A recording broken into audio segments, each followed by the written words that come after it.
Olá, sabe aquela sensação de esquecer onde colocou alguma coisa? Ou o nome de alguém? Um compromisso que passou batido? Aham. Quem nunca, né?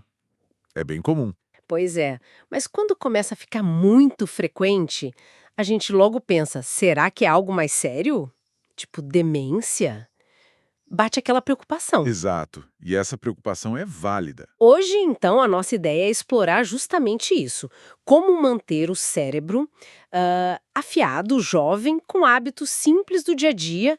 A gente deu uma olhada em um material bem interessante sobre saúde cerebral, umas tais 5 práticas para um cérebro rejuvenescido. Sim, um material bem bacana. E a nossa missão aqui, vamos dizer assim, é destrinchar 5 hábitos que, olha só, segundo a Organização Mundial da Saúde, podem prevenir ou pelo menos adiar até 45% dos casos de demência. E o melhor, sem depender de remédio, coisa do dia a dia mesmo. Ok, vamos investigar isso aí. É um ponto fundamental, né? A demência, ela não é uma parte inevitável do envelhecimento, como muita gente ainda pensa.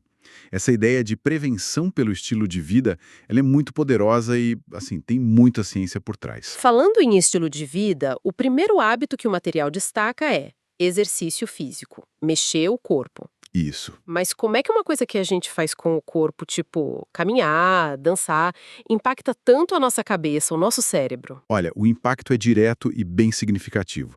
Como a própria Harvard Medical School detalha, né, o exercício aumenta o fluxo sanguíneo lá no cérebro. Isso significa mais oxigênio, mais nutrientes, chegando onde precisam. Entendi. E não é só isso. Ajuda a manter as células nervosas saudáveis, fortalece as conexões entre elas, e o mais fascinante, que as fontes ressaltam bastante, é que pode até estimular o nascimento de novas células cerebrais. Sério? Mesmo depois de adulto? Sim, mesmo em idades mais avançadas. É quase como, sei lá, dar um upgrade no nosso hardware neural. É incrível a capacidade do corpo. Poxa, muito legal isso.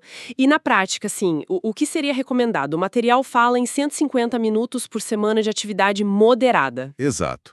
Isso daria uns 20 a 30 minutos por dia de uma caminhada mais rápida, por exemplo. E o melhor, né? Parece que começar aos 60 a 70 anos ainda traz muito benefício. Com certeza. Nunca é tarde. Dançar, fazer um alongamento, caminhar no parque.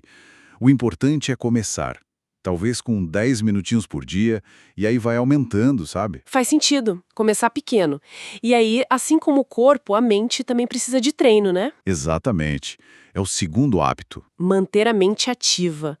Como é que isso funciona como uma proteção para o cérebro? Funciona porque ajuda a construir o que a gente chama de reserva cognitiva.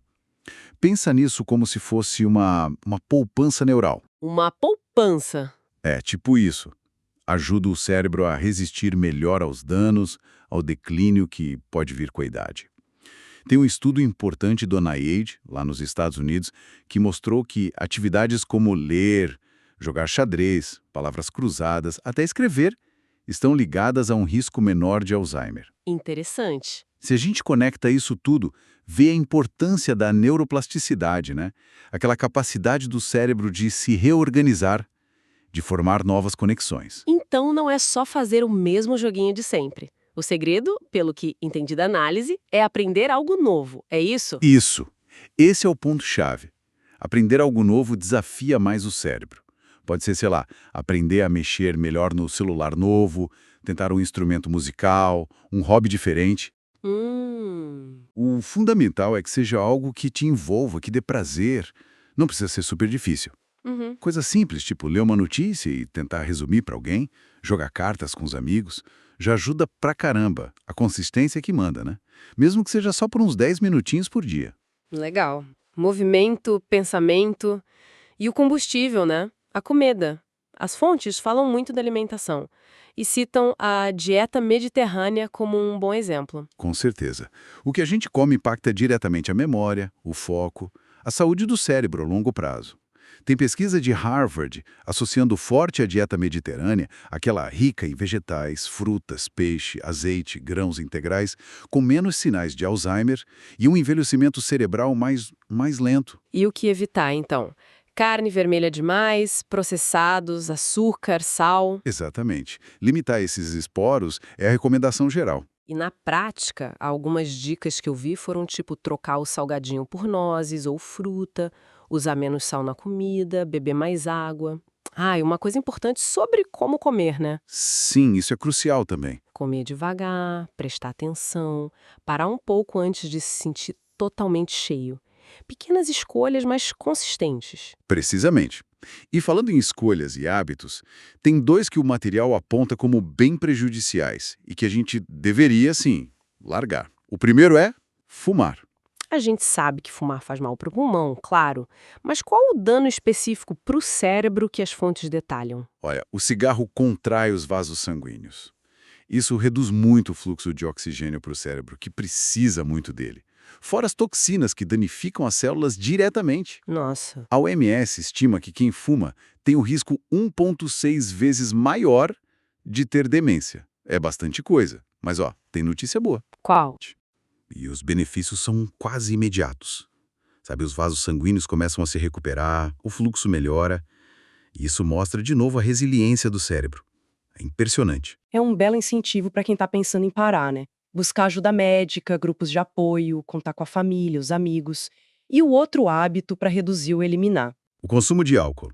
Aí a mensagem das fontes é bem clara. Para a saúde do cérebro, menos é sempre melhor. Como é que o álcool afeta o cérebro, assim, pensando a longo prazo? O excesso comprovadamente prejudica a memória, a capacidade de tomar decisões. Com o tempo, pode até levar a um encolhimento do tecido cerebral e aumenta bastante o risco de demência.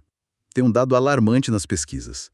Beber demais na meia-idade pode mais que dobrar o risco de problemas cognitivos lá na frente. Dobrar o risco. Puxa, as fontes até sugerem os limites, né? Tipo uma dose por dia para mulheres, 2 para homens e ter dias sem álcool numa semana. Isso, e é bom lembrar o que é uma dose, né? Uma taça de vinho, uma lata de cerveja, um shot de destilado. Boa. E trocar por água com gás, um chá gelado, pode ser uma estratégia. Exatamente, são limites para ter uma referência, mas a tendência ideal é reduzir o máximo possível mesmo. Então tá. Recapitulando rapidinho as 5 áreas que a gente viu na análise.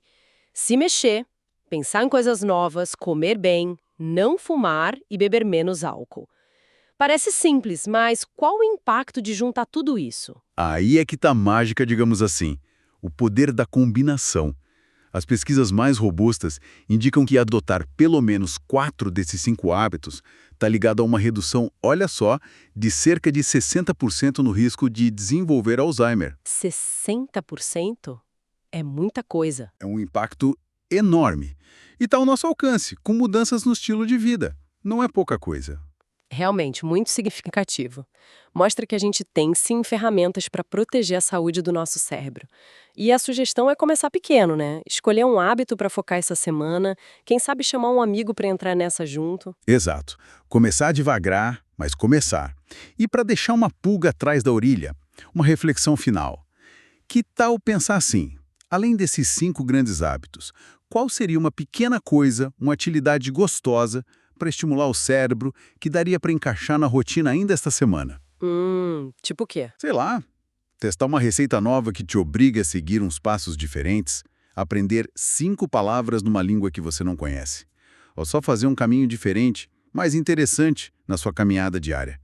Algo pequeno, prazeroso, só para dar uma chacoalhada nos neurônios. Fiquei a ideia para pensar e quem sabe experimentar.